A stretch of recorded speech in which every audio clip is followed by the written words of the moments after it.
Mike ન રાખવાનું કારણ છે કે એ એક એવી વસ્તુ છે એ પોતાને પકડી રાખે છે, વ્યક્તિને પકડી રાખે, એટલે આપણે જે કોઈ પકડી રાખે ને એનીથી દૂર રહેવાનું.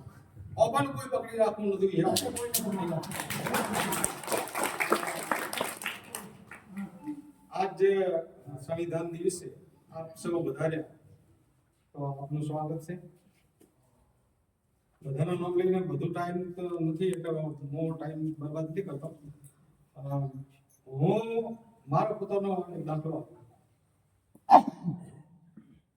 એક સમય એટલે લગભગ 97માં હું જો તો હરિદ્વાર અને અહીંયાથી જો કનખલ, અને કનખલમાં ગીતા પ્રેસ ગોરખપુર એનો પ્રેસ આવેલું છે, અને એ પ્રેસમાં ધાર્મિક પુસ્તકો મળે છે.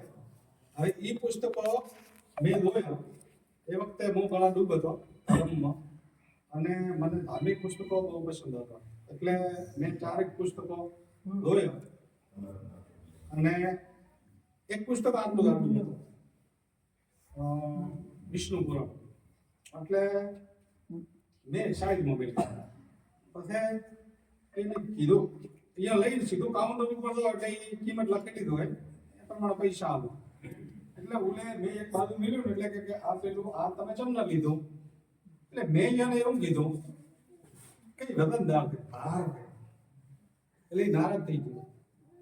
મને કે ધાર્મિક પુસ્તકનો યાર તમને ભાગ લાગે ફ્રીમાં મળ્યું મફત.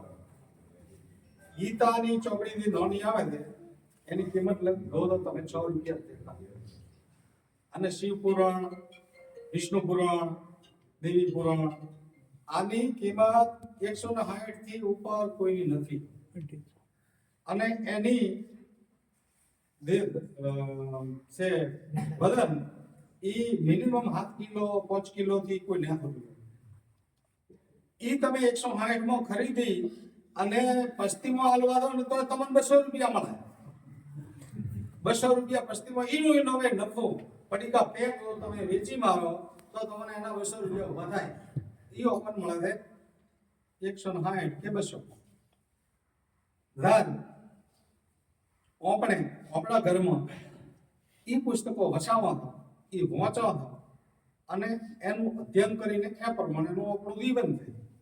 આ બાળકો ભણે જ છે, આપણું આ સંકુલ છે. કોઈ શરૂઆત થાય છે મનુ સમૃદ્ધિની.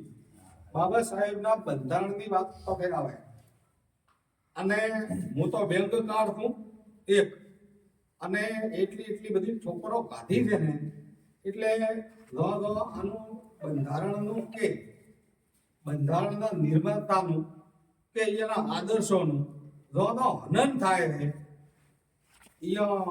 મારાથી ચૂપ રહેવાતું નથી. કોઈને ચાહે સારું લાગે, હું સારું લાગુ કે હું ખરાબ લાગુ એથી મને કોઈ મતલબ નથી, પણ મને જો ટાઈમ મળે ને અવસર મળે એ મારે આ કહી દેવું જોઈએ. જો હું આ ડકું તો હું કોની કરું. મોંથી શરૂઆત થાય સરસ્વતીનો ફોટો અને સરસ્વતીની પૂજા અર્ચના, એટલે મનુવાદી વિચારોની શરૂઆત થાય. અહીંયા સાવિત્રીબાઈનું કોઈ પુસ્તક નથી કે ભણાવવામાં આવતું હોય. આપણા ઘણા શિક્ષકો છે કે જે RSSમાં છે, આમાં 2-3 જણા બેઠા જ છે, અને હું તો એને મુબારક આપું, કારણ કે મેં સ્વધ્યા પરિવારમાં જોયું ને 18 વર્ષ દીવા બાળ્યા અને 440 લીટર ઘીના ભૂકા બોલાય.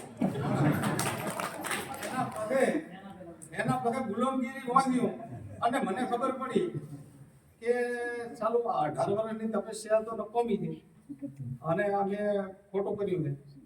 અને એ દિવસે આદિ કોઈ જ્ઞાન હતું એ બધા ઉપર પૂર્ણ વિરામ મેળવી દીધું. કા થોપડી કદી અડો નહીં, જે કોઈ આવે ના દેવાની લઈ જવું વસ્તુ, બાકી મારે આની જરૂર નથી. મારો કહેવાનો મિનિંગ એ છે કે આપણા પુસ્તકો આપણે આ કાઉન્ટર ઉપર દો એ વખતે પેલો કોનો પછી સીધી કિંમત દેખો તો સૌથી ઓછી કિંમતનું હશે એ મળ ખરીદો. પણ મારું વિનંતી છે કે આપણે એમ ન કરતા મુખપૃષ્ઠ દેખો એમાંથી શું લખેલું છે અને એને નક્કી કરી લો મારા ખરીદવું જ છે. મોય શું છે એ ઘરે જઈને મોત છું, મોય નથી મોતું. અને ઈ ખરીદી લ્યો. તમારે નથી પહોંચવું તો તમે હું આવું તમારી ઘરે એ દિવસે તમે મને ભેટમાં આલ દો. એ 100 રૂપિયામાં તમે મરી નથી જવાના. એનું એક કારણ છે કે મંદિરમાં તમે એક પ્રસાદ મફત નથી મળતો, પૈસાથી મળે છે. ગમે તે મંદિરમાં પ્રસાદ પૈસાથી મળે છે. અને ઈ પ્રસાદ તમે લઈને આવો છો, ઈ શી ખબર ચિયા ઘીમાં બનાવે છે કે વેજીટેબલમાં બનાવે છે કે આમાં ચરબી આપણે નહીં કહો, કપાસિયામાં. જેમ કે કપાસિયા એક એવી વસ્તુ છે કોઈ ખબર ન પડે સિંગ તેલ એક શું છે. કપાસિયામાંથી બનાવેલો છે અને એનાથી હાર્ટ એટેક ના આવે અને ઓલું થારે ન ગમે ચરબીના. એટલે આ વસ્તુ આપણે પૈસા દઈને લાવવા હતા. હું તમે નળેશ્વરી દો કે તમે અંબાજી દો કે તમે 56 ભોગ લાગે છે ઓલા માળીઓનું નહીં, ઓલા દર્દીઓનું મંદિર છે તેમાં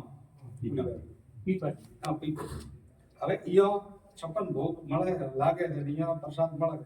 મૂલ્ય મેં ઘણો ગાધો પૈસા દઈ દી મફત નહીં. એટલે આ તમે પ્રસાદ લાવતા હોય આટલા રૂપિયાનો અને ફ્રી ઓફમાં લાવતો કોઈ પુસ્તક લાવો, કોઈને ભેટા લો, તમારા બાળકના માટે લાવો, એ બાળક વાંચશે. બીજી વાત નહીં, ઘણી લોભી વાત નથી કરતો કે તો જીવનમાં ખુમારી નહીં હોય ને ખુમારી અને વ્યથા નહીં થાય એટલી વાર કોઈ જાગૃત નથી થવાનું અને કોઈ કામ કરી શકવાના જ નથી. કશું કોઈને કોઈ પડી નથી. તમને કોઈએ અપમાન કર્યું ને એ ચોદાય છે, તમારે કશું ફરક નથી પડવાનો. એને કીધું કે ભાઈ કાયમ કે ભલે કીધું નહીં, કાયમ ચમ કે મને કીધું પણ મારા છોકરા નક્કી હું દીધું. આ ખુમારી નહીં આવે અને આ ખુમારી ના આવ્યો ગોધીમાં